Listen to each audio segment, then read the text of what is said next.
Alright, well, 2 weeks ago was Columbus Day, and my parents were home from work, and I wanted to get out of the house, do some reading. I usually go down to the library, but obviously it was Columbus Day, and I was an idiot, so the library was closed. So I went to Barnes & Noble's instead. But, again, it was Columbus Day, so all the people had the day off from work. Barnes & Noble's was packed, and all my usual spots where I go to sit and read were taken.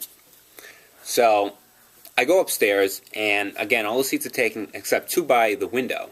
And in one chair, there's this guy sitting there, and then the other chair's empty, so I say, excuse me, sir, do you mind if I sit here?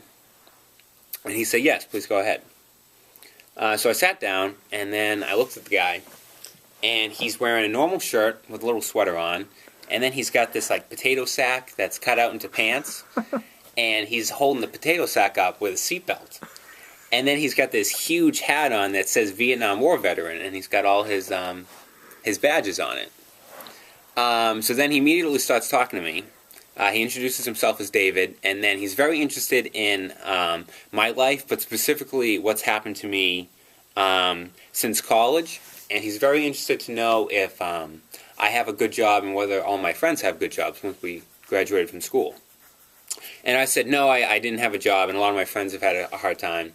And then he says, well, that's because of the feminist conspiracy to take over the world, because women have been inferior to men or second-class citizens to men for all of history, and now that they're pushing back, and they are not going to be content until they have taken over the entire world. And he said that all of academia proves that women are taking over the world because men are expected to sit still in class when they need to be out and aggressive, and they need to show their masculinity, and that ADHD is a hoax, and women simply prescribe men drugs like Ritalin. That way they can sedate men, and then they can resume their taking over the world activities. And then he started to get very angry, and he jumped up, and he jumps up in the middle of Barnes & Noble, and he's holding his gun. He said, I went to Vietnam, and I was shooting all the chinks so that I could have my right to free speech. And then all the people at Barnes & Noble started staring at us, and he started talking about, he wrote this essay explaining how women were taking over the world, and he called the Salem Community Patriot. And he said, I'd like to publish this article, and then he sent it to them. And, of course, it was a woman who was the editor of the Salem Community Patriot, and she said, no, I'm not printing this. And she said, well, that's because you're a woman. I want to talk to a guy. And he said, lo and behold, there's no guys that work at the Salem Community Patriot. So I steered him off this subject. I was starting to get very uncomfortable.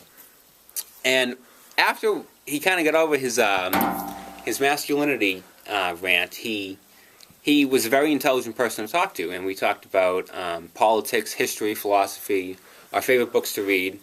He told me about a book that he was writing about the nature of good and evil. And we actually had a lot in common, and before I knew it, we had been talking for 2.5 hours.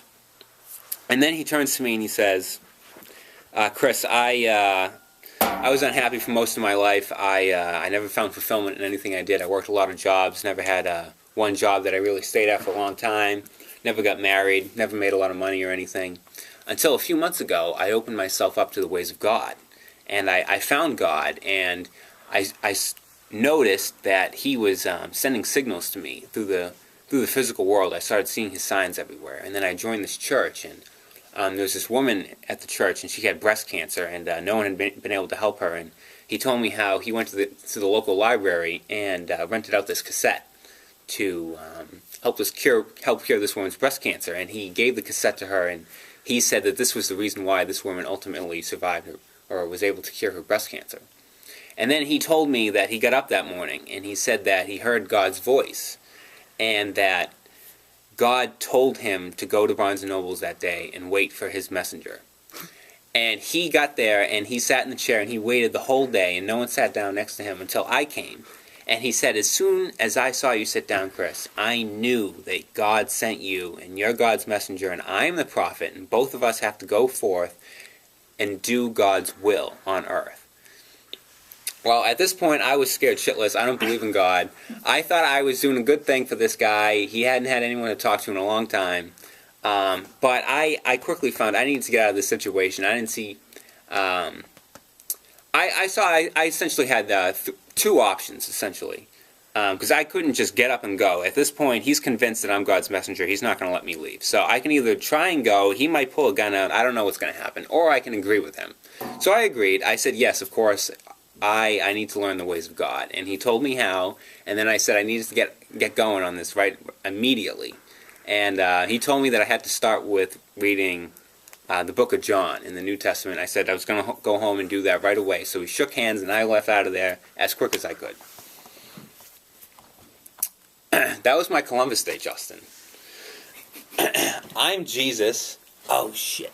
I forgot about the beard.